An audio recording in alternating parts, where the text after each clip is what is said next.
I'll show you how you can fix Instagram reset algorithm option not showing.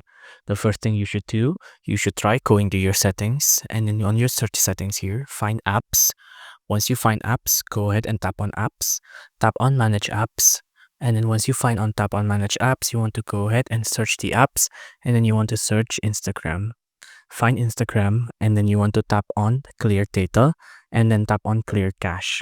If that doesn't work, you can try going to the Play Store, going to the search bar, searching up Instagram, and then once you find Instagram, try to update it. If there's an update, update it.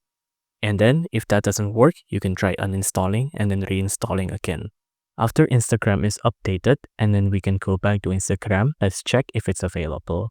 You can tap on the 3-bar icon up here, and then you can scroll down until you find the option Content Preference, Reset Suggested Content, tap on Next, tap on Reset Suggested Content, tap on it. After that, that's it. Your Instagram algorithm will be reset.